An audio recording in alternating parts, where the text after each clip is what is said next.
আসসালামু আলাইকুম ওয়া রাহমাতুল্লাহি ওয়া বারাকাতুহু। আমি আব্দুল্লাহ আলসাদ, আপনারা দেখছেন আব্দুল্লাহ আলসাদ ব্লগস। আমার ব্লগের চ্যানেলে প্রতি নতুন নতুন নতুন ব্লগ ভিডিও নিয়ে আমি হাজির হয়েছি আব্দুল্লাহ আলসাদ। আপনারা দেখছেন আব্দুল্লাহ আলসাদ ব্লগস। আজকের ভিতরে ব্লগ ভিডিও নিয়ে আমি হাজির হয়েছি আব্দুল্লাহ আলসাদ। আপনারা দেখছেন আব্দুল্লাহ আলসাদ ব্লগসের কথা না বলে মূল টপিকে মূল ব্লগে জাম করবো। চলুন শুরু করা যাক আজকের ব্লগ।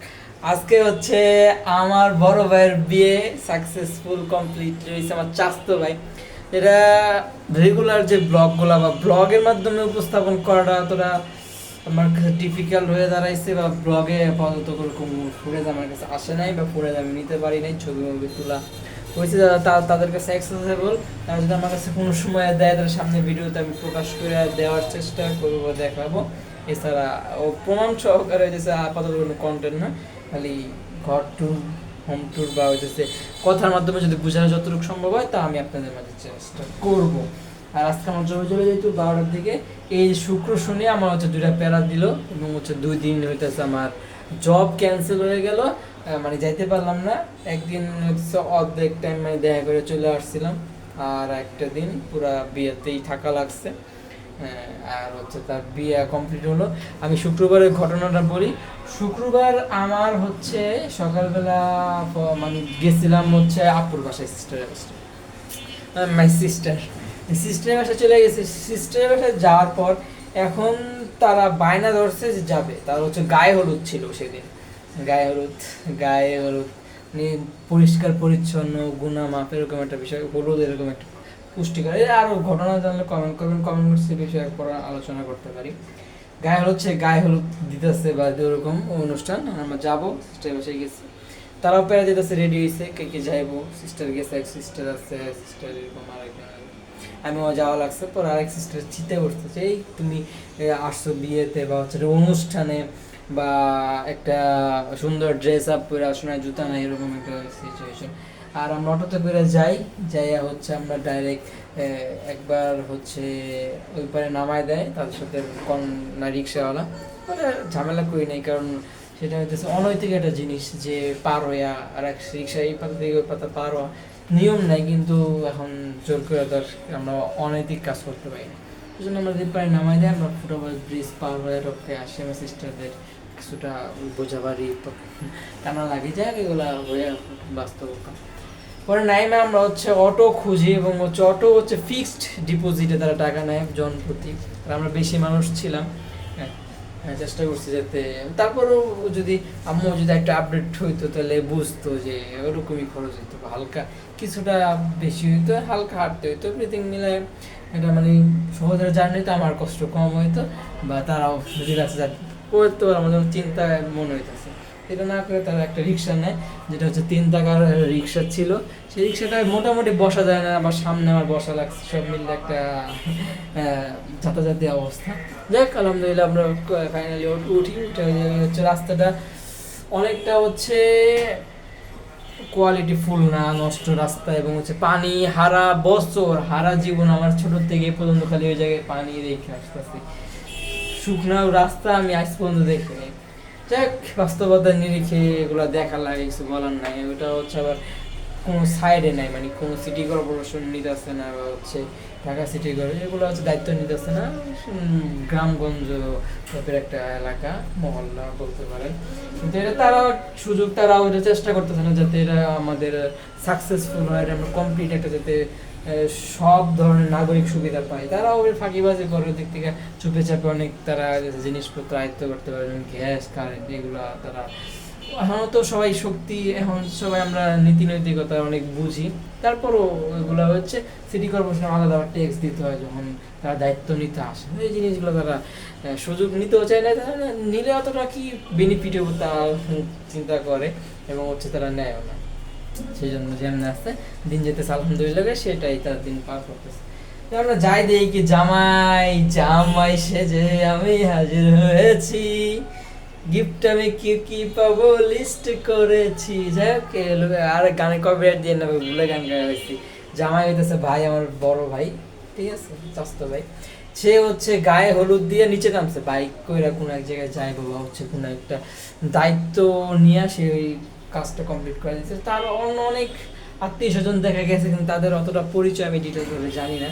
ওর আরেকজন হচ্ছে দোতলায় থাকে, মানে হচ্ছে তার হচ্ছে দুলা ভাই, কোনো চীনা লোক বা দুলা ভাইয়ের আপন পরিচিত এরকম। এখন সে হচ্ছে বাইকে করে তারা নিয়ে যাবো, কারণ একসাথে কাজটা কমপ্লিট করা সহজ তো, যখন বাইক আছে তাহলে নিয়ে যায়। পিছিয়ে সিট খেয়ে থাকে খালি, কেন তো বোর্ডে নিয়ে আসে ভাবি। হচ্ছে ভাবির সাথে ওরকমভাবে ফেস টু ফেস কথা বলার সুযোগ হয় নাই, আমার ইয়ে হয়নি। যাই হোক, আমি এত আগ্রহ নাই, এটা পরে ইনশাল্লাহ আলোচনা করা যাবে। পরে ব্যাগে করে তারা কই আসে এবং আমার আব্বু ধরে, আমি উপরে যাই, কথাবার্তা সবাই সালাম দেয়, যতটুকু সম্মান দেওয়ার চেষ্টা করে।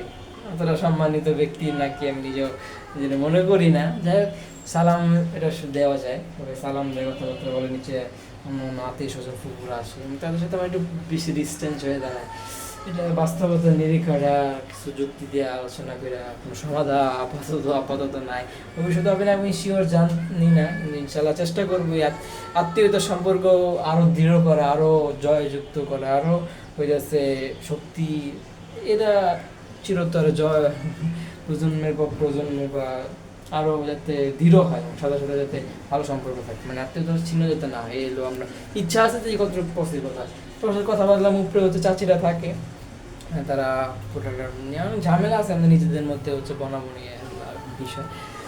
ওদের সাথে গেলাম, তারা বললো, আম্মু আবার আমার তাদের সামনে ছোট করে একটা চিন্তায় তারা ছিল। পাঞ্জাবি পরে গেছে, পাঞ্জাবি হচ্ছে সাদা পাঞ্জাবি তো ছিঁড়ে গেছে। এখন ছিঁড়া যে বিষয়টা, পকেট আমার অন্য সিলাইতে জুতা পাইতেছে অনেক দিন ধরে, এই একটা ছোট একটা বিষয় নিয়ে অনেক প্যারার মধ্যে ছিলাম, সেজন্য পাইছি, সেটাই হয়েছে। কিন্তু ওটা আসলে আমার কাছে মনে হয়েছিল যে এটা আসলে খারাপ দেখা যাবে, বা এটা দিয়া যেটা আমি চাইছি সেটা সম্ভবও না, কিন্তু পরে কথাও শোনা লাগে এবং এটা বাতিল একটা প্রক্রিয়া হয়ে দাঁড়ায়।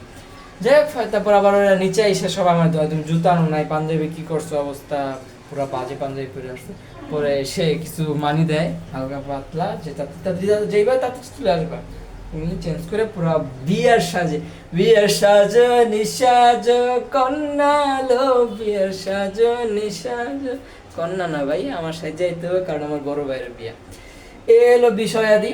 পরে যে বিষয়টা যাই আইসা, এখন মাসে আইসা অনেক গরম ছিল, অনেক পেয়ারা জার্নি করে দিচ্ছিল, যে রিক্সা করে ভাড়া কমপ্লিট পাইছিলাম, কিন্তু নিজের খুঁতখুঁতেছে টাকাটা আমার পরবর্তী কাজে লাগবে, আমি হচ্ছে বেঁচে লাগে, খাওয়া লাগে, দোকানে খাওয়া লাগে, আমি সেভ করছি যাতে ওই জিনিসটা এটা দিয়ে আমি কাভার করতে পারি। সেহেতু রেগুলার দেয় না, বা পকেট খরচ এভরিথিং কোনো সময় পাইছি হালকা পাতলা, এগুলো আমি এখন অস্বীকার করতেও চাইতেছি না, কিন্তু অনেক দেয় না। আমরা যা দেয় চেষ্টা করি জমায় বা সংগ্রহ করে ভালো কিছুদিন কাটানো যায় এরকম, এটাই। এখন কারো ছোটো করে দরকার নাই, ওরা দিল ফাদার ড্যাডি।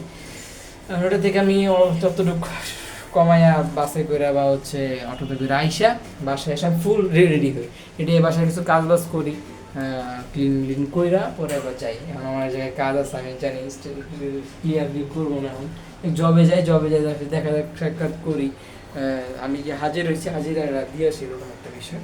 ওই জায়গা থেকে নামাজ পড়ে কিছু আসলে আমি কাজে জয়েন দিচ্ছি, সেজন্য জামুইন এরকম একটা আমি মেন্টালিটিতে ছিলাম। কিন্তু পরে তারা অনেকবার ফোন দেয়, অনেক রিকোয়েস্ট করে, আমার বড় ভাইয়ের বিয়া একটা স্মরণীয় দিন, বা এটা যাতে আমি উপস্থিত থাকি, অনেক একটা বড় একটা বিষয়, সেই জিনিসটা তারা আমাদেরকে তুলে ধরে এবং যাওয়াটা অনেক গুরুত্ব মনে করে এবং গুরুত্ব দেয়। সেজন্য আর প্যারা নাই, যে হচ্ছে মসজিদ থেকে হালকা পাতলা ফ্রেশ ট্রেশ হয়ে আমার নামাজ, জোয়ার নামাজ ছিল জমা মোবারক সবাই, সে নামাজটা পুরো জলদি করে আমি বাসে উঠে, এবং যে জায়গায় হচ্ছে তারা বরযাত্রী বা মেয়েরা যে জায়গায় আয়োজন করছে সে জায়গায় যাইয়া মোটামুটি খোঁজা লাগে কই ছিল, আবার আমি ফোন দিচ্ছি ব্যাক করে না, মানে মেন্টালিটি তখন অন্যদিকে গেছিলো, কাছে চলে যাবো নাকি।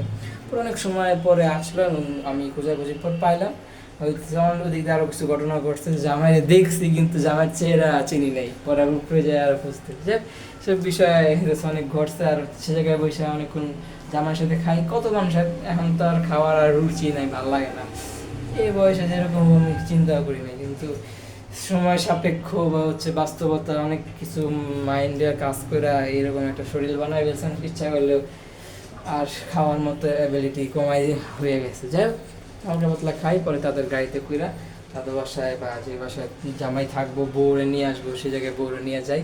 আল্লাহ কিছু সময় যায়, আম্মু চলে আসে পর আমার রাত করে আমার নিজের যে গন্তব্য এই যে হোমটায় চলে আসি। এলো ঘটনা, কিছু কিছু মিস করে গেছি, পরবর্তী ব্লগে আমি ক্লিয়ার করবো। আজকে আমাদের ব্লগটা পর্যন্ত। ব্লগটা ভালো লাগে লাইক করবেন, কমেন্ট করে আপনার মূল্যবান মতামত দিয়ে দেবেন, শেয়ার করে আপনাদের বন্ধুদের মাঝে ব্লগটা সাবস্ক্রাইব করেন, সাবস্ক্রাইব প্রেস করে সাবস্ক্রাইব করার পাশে বেল আইকন প্রেস করে অল করবেন এবং মূল্যবান মতামত সাপোর্ট করুন, দোয়া করুন। ভুলে থেকে ক্ষমা সন্দেশে অনেক কথা বলা ছিল, অনেক কথা বলা ছিল না, যে কথাগুলো বলা ছিল না সে কথাগুলো বলে দিয়েছে, যে কথাগুলো ভালো লাগছে সে কথাগুলো, কোন কথাগুলো ভালো লাগছে কোন কথাগুলো ভালো লাগছে সবই করেন, সাপোর্ট করবেন। মাস্ট আম্মুর জন্য দোয়া করুন, অনেক কষ্ট লাগতেছে, অনেক খারাপ লাগতেছে, অনেক ক্লান্ত এবং অনেক ক্ষুধার্ত। তারপর আপনাদের মাঝে এই যে আমি কাজটা সারা জীবন ধরে করে আসতেছি এবং থেকে বুঝ হয়েছে, সাপোর্ট করবেন, দোয়া করবেন।